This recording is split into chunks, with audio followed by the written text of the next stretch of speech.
প্রিয় শিক্ষার্থীরা, অনলাইন ক্লাসে তোমাদেরকে স্বাগত জানাচ্ছি। ইসলামের ইতিহাস ও সংস্কৃতি বিভাগের পক্ষ থেকে অধ্যাপক নাসিমা খন্দকার।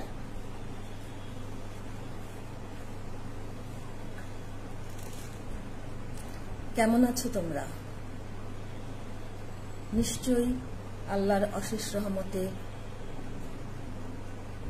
এই করোনাকালীন সংকটে তো আমরা সবাই যার যার জায়গায় ভালো আছি, সুস্থ আছি এবং সামাজিক দূরত্ব বজায় রেখে অবস্থান করছি। এই যে আমাদের ধারাবাহিক অনলাইন ক্লাস, এই অনলাইন ক্লাসে তোমাদের কমেন্টসে মাঝে মধ্যে দেখি যে আপা বা স্যার আপনাদেরকে আমরা খুব মিস করছি। এই যে তোমরা আমাদেরকে মিস করছো, শুধু তোমরা নয়, আমরাও কিন্তু তোমাদেরকে প্রচন্ডভাবে মিস করছি। এখন আমরা সবাই অপেক্ষা করছি, পুরো বিশ্ব কোনো এক দেশ হয়তো বলে উঠবে আমরা ভ্যাকসিন আবিষ্কার করতে সক্ষম হয়েছি। চলো আমরা সবাই সবার জায়গা থেকে মহান রব্বুল আলামিনের কাছে প্রার্থনা করি অতি শীঘ্রই যেন এই ভ্যাকসিন আবিষ্কৃত হয়ে যায়। আর ভ্যাকসিন আবিষ্কার হয়ে গেলেই আবার পুরো পৃথিবী হয়তো আবার তার স্বাভাবিক অবস্থানে ফিরে আসবে। আমরাও তোমাদের অনলাইন ক্লাস বাদ দিয়ে আবার ক্লাসের মধ্যে আবার তোমাদেরকে চেনা মুখগুলো আবার তোমাদেরকে আমরা দেখতে পারবো। আবার আমাদের পুরো বিশ্বই স্বাভাবিক অবস্থায় ফিরে আসবে। তাহলে আমরা সবাই আল্লাহর কাছে প্রার্থনা করি যেন আমরা অতি দ্রুত ভ্যাকসিন পেয়ে যাই। তো এখন আসো আমরা আমাদের নিয়মিত ক্লাসের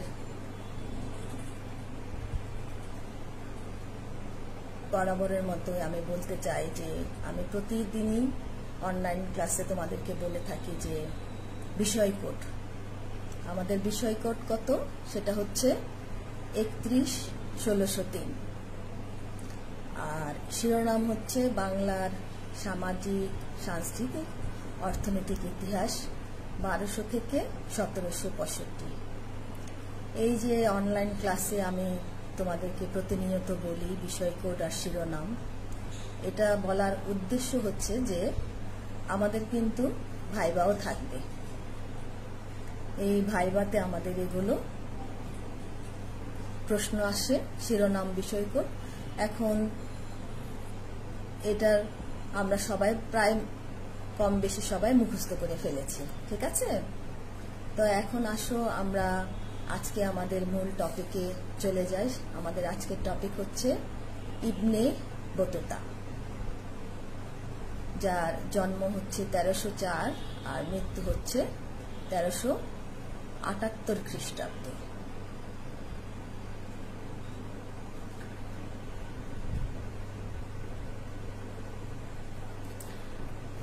আমরা ইবনে বতুতার, বিশ্ব পর্যটক ইবনে বতুতার নাম আমরা কম বেশি সবাই জানি, কারণ আমরা জানি যে বাংলার মধ্যযুগের সামাজিক ইতিহাস সম্পর্কে মুসলমান পর্যটক ও ভূগোলবিদগণ অনেক বর্ণনা দিয়েছেন। তাদের মধ্যে দেখা যায় যে সুলাইমান তাজির ও আবু জায়েদ শিরাকি, তারপরে ইবনে খুরদাবি, তার গ্রন্থ হচ্ছে কিতাব আল মাসালিক, আল মাসুদি, এরা বিভিন্ন বর্ণনা দিয়েছেন। খেয়াল করে দেখো যে এদের বিবরণীতে মুসলমানদের সঙ্গে বাংলার প্রাথমিক যোগাযোগের ইতিহাস পাওয়া যায়, কিন্তু ইবনে বতুতাই হচ্ছেন প্রথম মুসলিম শাসক, প্রথম মুসলমান পর্যটক লেখক যিনি বাংলা ভ্রমণ করেন। এক্ষেত্রে মুসলিম বাংলার সামাজিক ইতিহাস পুনর্গঠনের তথ্যবহুল বিবরণী হল ইবনে বতুতার বিবরণ। বাংলার মানুষের জীবনযাত্রা, অর্থনৈতিক অবস্থা সম্বন্ধে মূল্যবান তথ্য পাওয়া যায় এই ইবনে বতুতার ভ্রমণ কাহিনী থেকে। এখন আসো আমরা জানার চেষ্টা করি ইবনে বতুতার প্রাথমিক জীবন। এই মধ্যযুগের এই বিশ্বখ্যাত পর্যটক, গৃহত্যাগী নির্লোভী আবু আবদুল্লাহ মুহাম্মদ 1304 খ্রিস্টাব্দে উত্তর আফ্রিকার অন্তর্গত তানজিয়ার্সে জন্মগ্রহণ করেন। সাধারণত তিনি ইবনে বতুতা নামেই অধিক পরিচিত। ইবনে বতুতা কৈশোর উত্তীর্ণ হওয়ার সঙ্গে সঙ্গেই 22 বছর বয়সে বিশ্ব ভ্রমণে যাত্রা করেন। তিনি সমগ্র উত্তর আফ্রিকা ভ্রমণ করেন, অতঃপর আরব, পারস্য, বোখারা, সমরখন্দ, খোরাসান, আফগানিস্তান ভ্রমণ করেন। এই দুঃসাহসী ইবনে বতুতা ভারতবর্ষের দিল্লিতে আসেন 1334 খ্রিস্টাব্দে। তখন দিল্লির সুলতান কে ছিলেন? তখন দিল্লির সুলতান ছিলেন তুগলক বংশের শাসক মোহাম্মদ বিন তুগলক। এখানে এসে তিনি কি করলেন? এখানে এসেই তিনি রাজকীয় পৃষ্ঠপোষকতা লাভ করেন এবং মোহাম্মদ বিন তুগলকের দরবারে প্রধান কাজীর পদ গ্রহণ করেন। প্রায় 8 বছর এই পদে থাকার পর সুলতানের সঙ্গে তার সম্পর্কের অবনতি ঘটে এবং দেখা যায় যে কিছুদিন তিনি বন্দী অবস্থায় দিন কাটান। এরপর আবার এই সুলতান কর্তৃক চীন দেশে রাষ্ট্রদূত নিযুক্ত হয়ে চীন যাওয়ার পথে বাংলা সফর করেন এবং সেখান থেকে বাংলা ভ্রমণ করে মরক্কোর উদ্দেশ্যে তিনি জাভা ভ্রমণ করেন। মরক্কোর সুলতান আবু ইমাম মারিনি ইবনে বতুতার ভ্রমণ কাহিনী শুনে খুবই মুগ্ধ হন। কথিত আছে যে দেশে ফিরে যাওয়ার সময় তিনি জলদস্যুর কবলে পড়ে তার এই যে লিখিত বিবরণ সেটা তিনি হারিয়ে ফেলেন। তারপরে দেশে ফিরে গিয়ে তিনি তার সফরনামা বর্ণনা করেন এবং সুলতানের নির্দেশে ইবনে জুজাই নামক এক পণ্ডিত ব্যক্তি তার আরবি ভাষায় লিপিবদ্ধ করেন। আর এই দুঃসাহসী বিশ্ব পর্যটক ইবনে বতুতা 1378 খ্রিস্টাব্দে মৃত্যুবরণ করেন। দ্য ট্রাভেলার অব ইসলাম নামে খ্যাত ইবনে বতুতা মধ্যযুগের একমাত্র পরিব্রাজক যিনি তার সময়কার মুসলিম শাসক কর্তৃক শাসিত কোনো দেশ ভ্রমণে বাদ রাখেননি। এছাড়া খ্রিস্টান শাসিত ইউরোপের কনস্টান্টিনোপল, সিলন এবং এশিয়ার চীন দেশও সফর করেন। এক হিসাবে জানা যায় যে এই ইবনে বতুতা ৭৫,০০০ মাইল পথ পরিভ্রমণ করেছিলেন। তাহলে আমরা দেখলাম যে ইবনে বতুতা 1304 খ্রিস্টাব্দে জন্মগ্রহণ করেন আর 1378 খ্রিস্টাব্দে মৃত্যুবরণ করেন। প্রাথমিক জীবন সম্পর্কেও কিছু ধারণা নিলাম এবং কিভাবে ভারতে আসলেন সেটা সম্পর্কেও আমরা ধারণা পেলাম। এবার আমরা জানার চেষ্টা করি যে ইবনে বতুতা বাংলায় কখন আসলেন। এখানে আমি পয়েন্ট হিসাবে দিয়েছি ইবনে বতুতার বাংলায় আগমন। ঠিক আছে, আমরা দেখি যে ইবনে বতুতা মালদ্বীপ থেকে বাংলায় ভ্রমণ করেন। তিনি মালদ্বীপ থেকে সমুদ্র পথে 43 দিনের যাত্রায় দক্ষিণ ভারত উপকূল হয়ে বাংলায় আসেন। বাংলার যে স্থানে প্রথমে আসেন সেটি তার বর্ণনা মতে হচ্ছে সুক্কা। আবার এই সুতকায়ের অবস্থান নিয়ে ঐতিহাসিকদের মধ্যে যথেষ্ট মতভেদ রয়েছে। কোনো কোনো ঐতিহাসিক মনে করেন সুতকাও হুগলি জেলার সাতগাঁও বন্দর।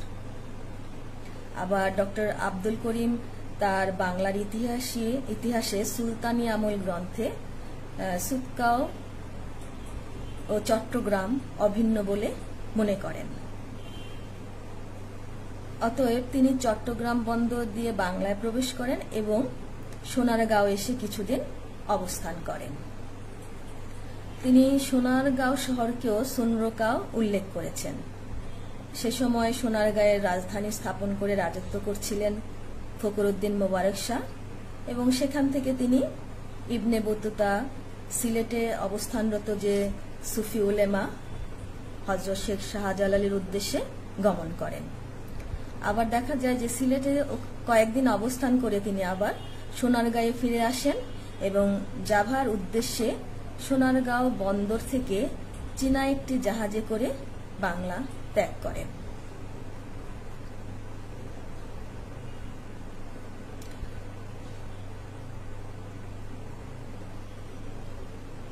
ইবনে বতুতার এই রিহালা ইবনে বতুতা আরবি ভাষা থেকে ইংরেজি ভাষায় সম্পাদনা অনুবাদ করেন H.A.R. গিব।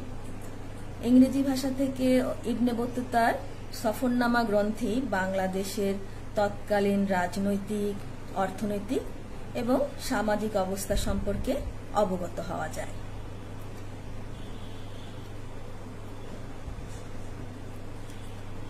তৎকালীন বাংলার সামাজিক ও অর্থনৈতিক তথ্য এই ইবনে বতুতার রিহালা আমাদের অত্যন্ত মূল্যবান বলে আমরা সবাই জানি। যাই হোক, আমরা দেখতে পাচ্ছি যে ইবনে বতুতা বাংলায় যখন আসেন, পরের পয়েন্টটা আমরা কি দেই? পরের পয়েন্টটা দিতে চাচ্ছি সামাজিক অবস্থা।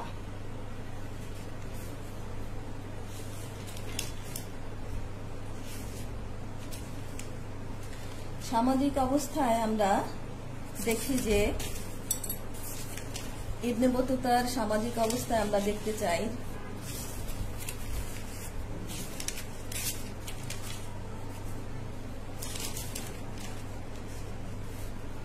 এইভাবে তিনি তৎকালীন সমাজকে তিনি দুটো ভাগে ভাগ করেছিলেন। একটা হচ্ছে মুসলিম সমাজ, যেখানে আমির ওমরা সব উচ্চ শ্রেণীরা ছিলেন, আরেকটা হচ্ছে অমুসলিম সমাজ।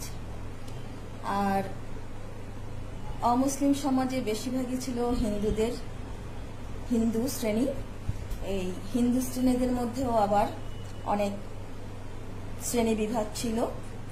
আর সেখানকার যে নারীরা ছিল, নারীদের ভারতীয় রমণীরা ছিল, তিনি লিখেছেন যে স্বতন্ত্র বৈশিষ্ট্যমণ্ডিত ছিল।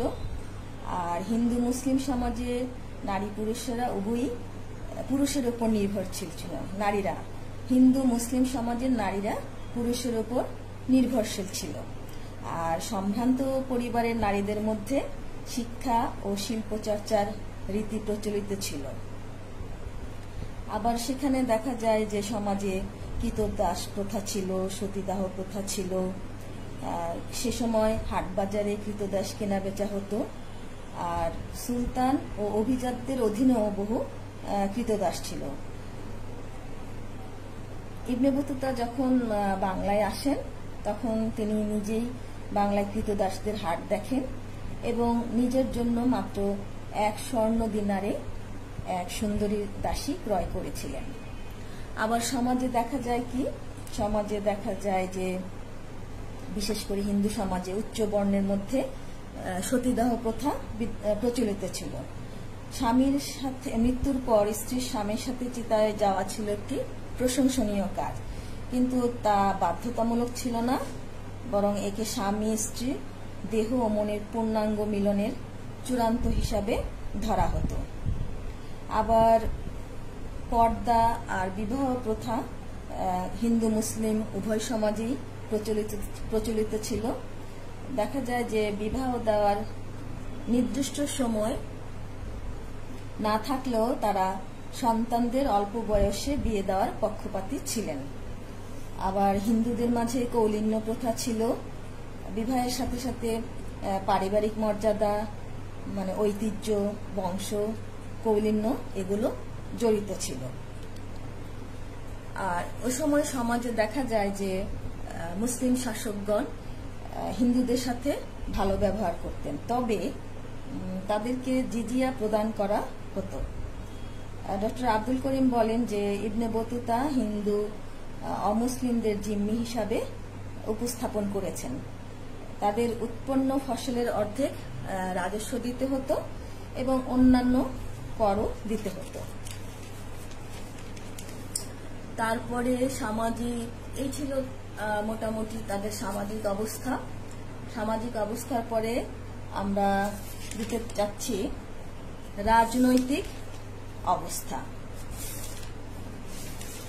রাজনৈতিক অবস্থায় আমরা ইবনে বতুতার বর্ণনা থেকে জানা যায় যে সে সময় বাংলায় সুলতান ছিলেন ফখরুদ্দিন মোবারক শাহ। এই ফখরুদ্দিন মোবারক শাহ একজন গুণী শাসক ছিলেন।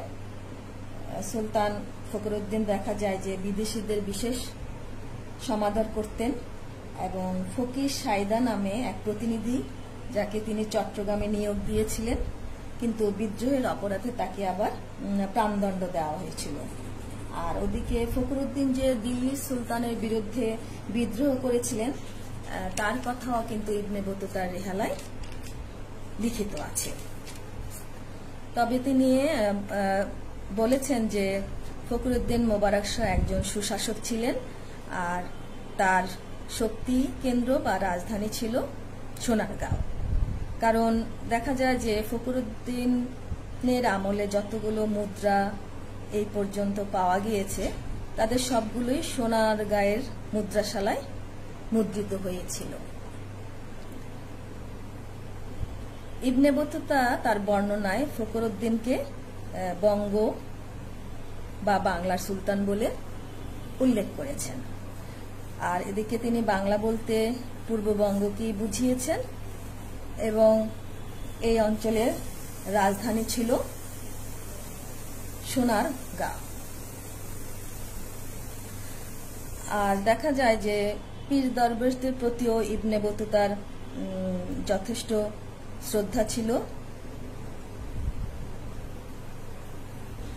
এরপরে আমরা দিতে যাচ্ছি যে রাজনৈতিক অবস্থা। রাজনৈতিক অবস্থার পরে আমরা পয়েন্ট দিলাম ধর্মীয় অবস্থা।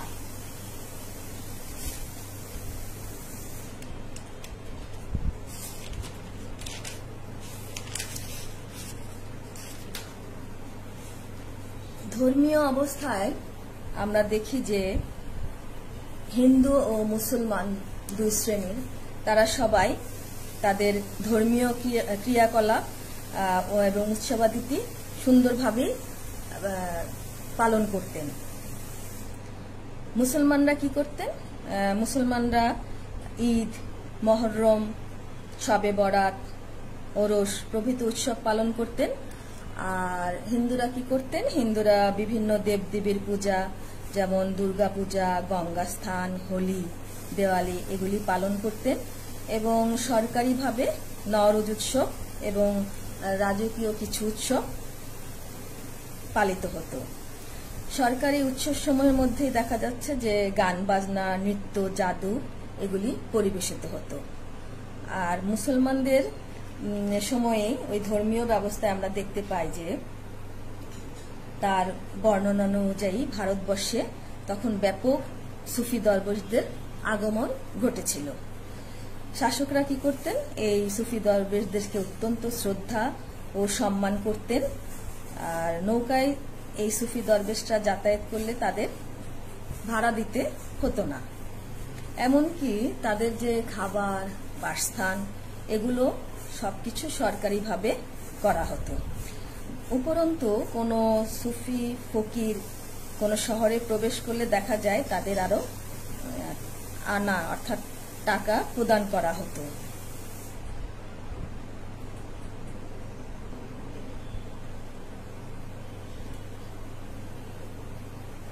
এই ছিল মোটামুটি ভাবে ধর্মীয় অবস্থা।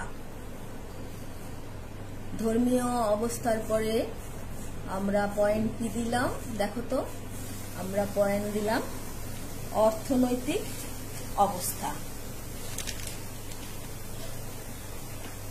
এই অর্থনৈতিক অবস্থায় ইবনে বতুতার বর্ণনায় সর্বপ্রথম যে বিষয়ে সকলের দৃষ্টি আকৃষ্ট হয় তা হচ্ছে বাংলার অর্থনৈতিক অবস্থার সম্বন্ধে মন্তব্যসমূহ।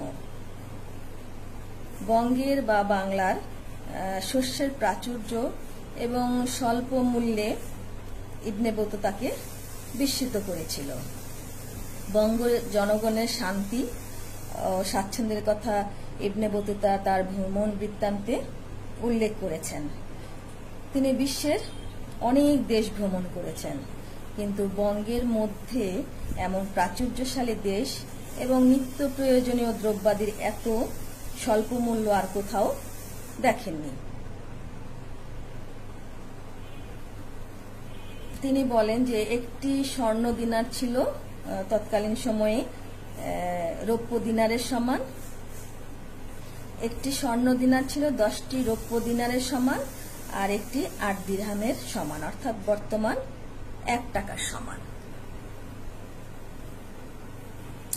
এখানে আমরা একটুখানি বর্ণিত কিছু দ্রব্যের মূল্য তালিকা দিয়েছি, খেয়াল করে দেখো কি দিয়েছি। চাল, ধান, ঘি, চিনি, গাভী, দাসদাসী।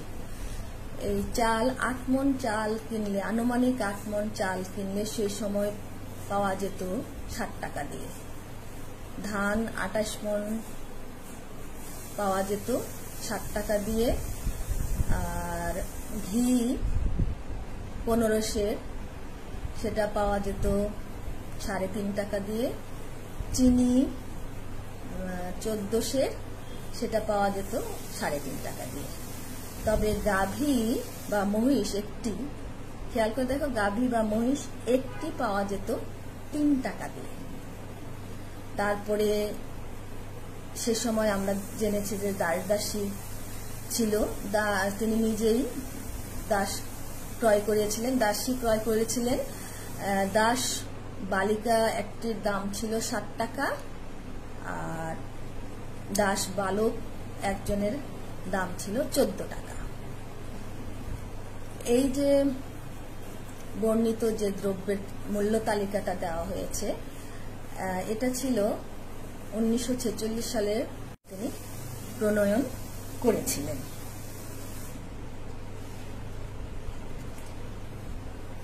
এই যে অর্থনৈতিক অবস্থায়, এই অর্থনৈতিক অবস্থায় দেখা যায় যে সে সময় কৃষিভূমি এবং এর উর্বরতা বিদ্যমান ছিল। ইবনে বতুতা কৃষিকে ভারতবর্ষের প্রধান অর্থনৈতিক শক্তি হিসাবে উল্লেখ করে বিভিন্ন প্রকার কৃষিভূমির নাম করেছেন। বিশেষ করে তিনি বাংলার কৃষিভূমি ও উর্বরতার ভূয়সী প্রশংসা করেন। এম এ রহিম বলেন, তিনি শ্রীহট্ট থেকে নৌকা যোগে মেঘনা দিয়ে ভ্রমণের সময় নদীর উভয় তীরের শস্য ও ফল ফুলের সমাহার দেখে মুগ্ধ হয়ে বলেন, নদীপথে মিশরের নীল নদের মতো ডানে ও বামে ছিল অসংখ্য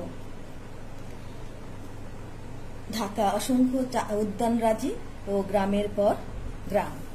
আমরা গ্রাম ও উদ্যানরাজির মধ্য দিয়ে 15 দিন নৌকা যোগে পথ চলেছি। আমাদের মনে হয়েছে যেন আমরা একটি বাগানের মধ্য দিয়ে চলছি। এই মন্তব্য থেকে মানে উপলব্ধি করা যায় যে তৎকালীন বঙ্গের মানে প্রাকৃতিক দৃশ্য কত মনোরম ছিল। এবং সেখানে বলেছেন যে বঙ্গদেশে অবস্থান করার সময় ইবনে বতুতা গ্রাম বাংলার মনোহর শোভা, সবুজ শ্যামল রূপ মাধুর্য তিনি হৃদয় মন দিয়ে উপভোগ করেছিলেন। ছন্দায়িত নদীর 2 তীরে শান্ত সুন্দর ঘরবাড়ি তাকে মুগ্ধ করেছিলেন। প্রাকৃতিক দৃশ্য ছাড়াও মেঘনা নদীর 2 তীরের বাগান, হাট বাজার তিনি লক্ষ্য করেছেন এবং ইবনে বতুতা তার বর্ণনায় আরো বলেছেন যে নদীবক্ষে ভাসমান সারি সারি নৌকার কথা উল্লেখ করেছেন এবং প্রত্যেক নৌকায় ছিল ঢোল এবং এক দলের নৌকা অন্য দলের নিকটবর্তী হলে তারা কি করতেন, ঢোলের বাদ্য দিয়ে পরস্পর ভাব বিনিময় করতেন।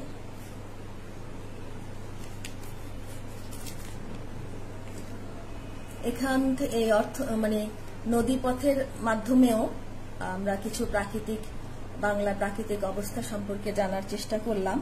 এরপরে এই যে ইবনে বতুতা যে বর্ণনা দিয়েছেন সেই বর্ণনার মধ্যে দেখা যাচ্ছে যে কৃষিজাত পণ্যের উপর ভিত্তি করেই এখানে কারিগরি ও শ্রম শিল্প গড়ে উঠেছিল এবং সুতি, রেশম, পশম ও ধাতু শিল্পেরও বিকাশ ঘটেছিল, আর শহর ও গ্রামে কুটির শিল্প গড়ে উঠেছিল। আর কৃষি পণ্য সম্পর্কে তিনি মন্তব্য করেছিলেন যে জমিতে প্রচুর পরিমাণে শস্য উৎপাদিত হতো, যা থেকে কি হতো, অভ্যন্তরীণ চাহিদা মিটিয়েও বিদেশে রপ্তানি করা হতো। উৎপন্ন ফসলের মধ্যে ছিল ধান, গম, যব, আখ, তৈলবীজ, ডাল ইত্যাদি। এছাড়া এদেশে আম, কাঁঠাল, আঙ্গুর, কমলা, নারকেল, তাল পাওয়া যেত। এখানে পানি, সুপারি ও মধুও উৎপাদিত হতো। এই যে কৃষি পণ্য ছিল, এই কৃষি পণ্য ভারতে বিখ্যাত বন্দর ছিল, এখানে বন্দরসমূহ ছিল। এখানেই ভারতের বিখ্যাত বন্দর ছিল লাহোরি। এখানে ইয়েমেন, পারস্য ইত্যাদি দেশের বাণিজ্য জাহাজ এসে ভিড় জমাতো আর কি হতো, পণ্য ক্রয় বিক্রয় করা হতো। এবং কয়েকটি বন্দরের নামও তিনি উল্লেখ করেছিলেন, যেমন ডালিকট, সোনারগাঁও, চট্টগ্রাম সহ মালাবার ইত্যাদি উপকূলের বিভিন্ন বন্দরের নাম তিনি করেছেন।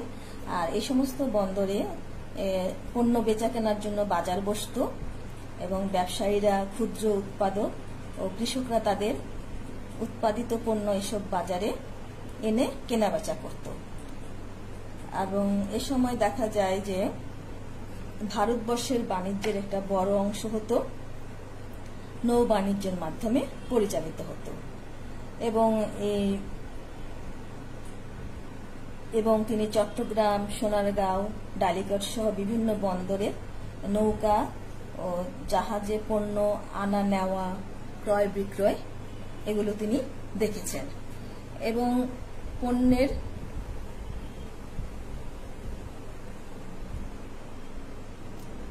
পণ্যের যে দ্রব্যের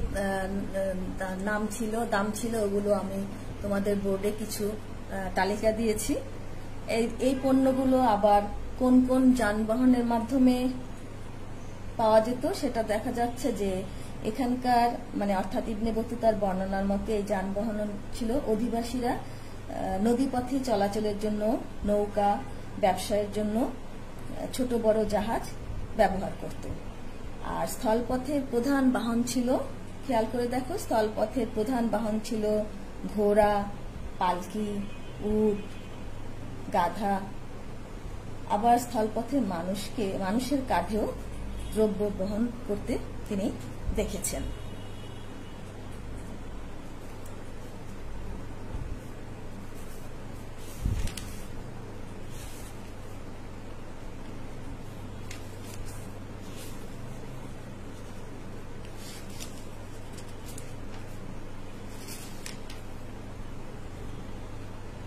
তাহলে এতক্ষণ আমরা ইবনে বতুতার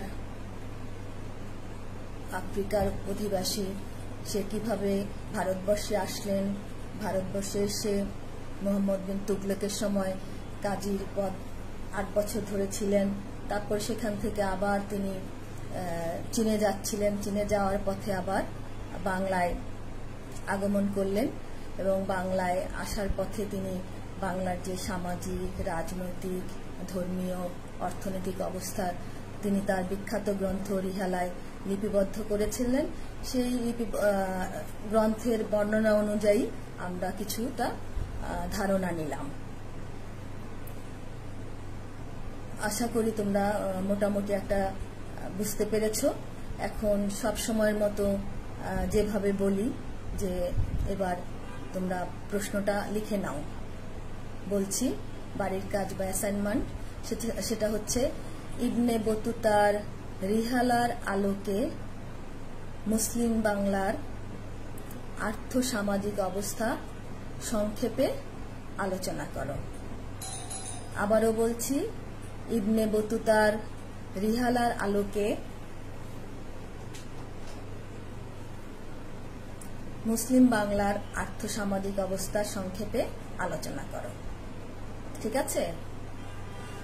তো এই পর্যন্ত যেই বাড়ির কাজগুলো দিয়েছি নিশ্চয়ই তোমরা সবগুলো রেডি করে রেখেছো, কারণ শুধু দেখলে হবে না, শুনলে হবে না, নিজেও আত্মস্থ করে প্রশ্নগুলো সুন্দর করে লিখে নিয়ে আবার নিজেরাই নোট করে পড়ে ফেলতে হবে। কারণ যখন পরিস্থিতি স্বাভাবিক হয়ে যাবে তখন কিন্তু তোমাদের পরীক্ষা খুব সন্নিকটে চলে আসবে, তখন আর এত সময় পাবে না।